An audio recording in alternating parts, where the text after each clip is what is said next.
Sahabat dan saudaraku, mari menggunakan waktu mempelajari firman Tuhan hari ini. Senin 16 Juni, judulnya Menyembah Patung. Mari kita mulai dengan doa singkat yang didasarkan dari 1 Yohanes 4 ayat 18. Di dalam kasih tidak ada ketakutan. Kasih yang sempurna melenyapkan ketakutan. Amin.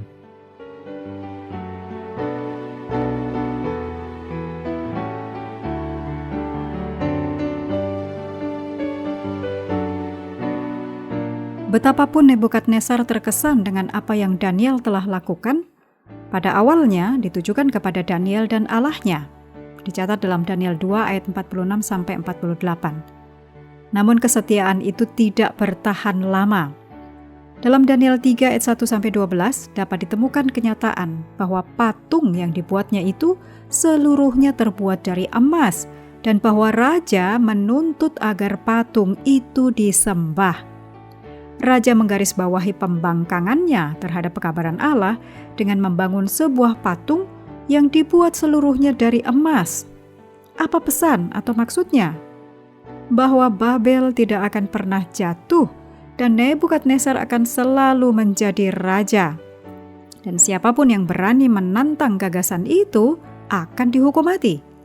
Ini sebagai pengingat yang kuat bahwa keinginan manusiawi kita untuk menentukan nasib kita sendiri dapat dengan cepat membutakan kita dari kebenaran tentang bagaimana pertentangan besar pasti akan terjadi. Dalam beberapa hal, Nebukadnezar juga menyerupai karakteristik Lucifer, yaitu dia ambisius, mementingkan diri sendiri, dan cukup sombong untuk memberontak secara terbuka melawan otoritas Allah. Dalam hal lainnya, tentu saja ada perbedaan yang mencolok dengan Lucifer, yaitu Nebukadnezar akhirnya menjadi percaya kepada Tuhan yang benar. Dan kemungkinan besar kita akan bertemu dengannya di kerajaan Allah, yang pada awalnya dia lawan dengan sangat keras untuk ditentang.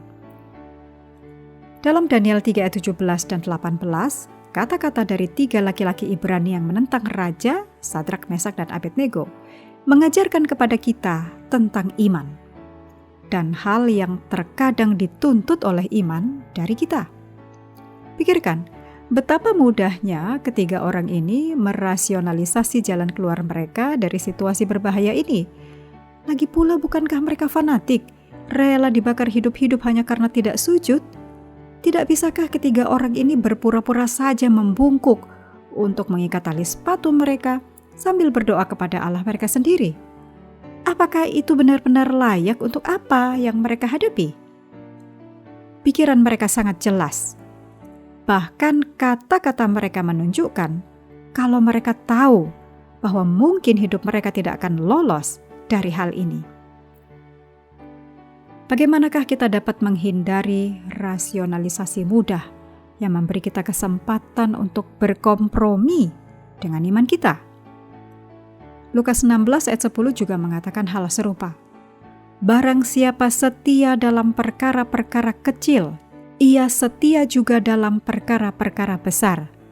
Dan barang siapa tidak benar dalam perkara-perkara kecil, ia tidak benar juga dalam perkara-perkara besar.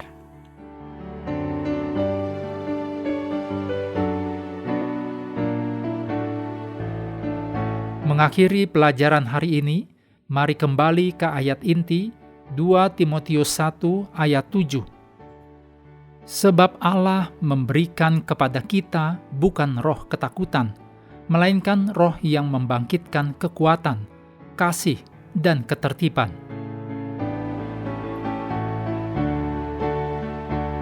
Sahabat juga perlu melengkapi waktu untuk bersekutu dengan Tuhan setiap hari. Dengan bacaan Alkitab sedunia, percayalah kepada nabi-nabinya yang melanjutkan dari Keluaran pasal 11. Tuhan memberkati kita semua.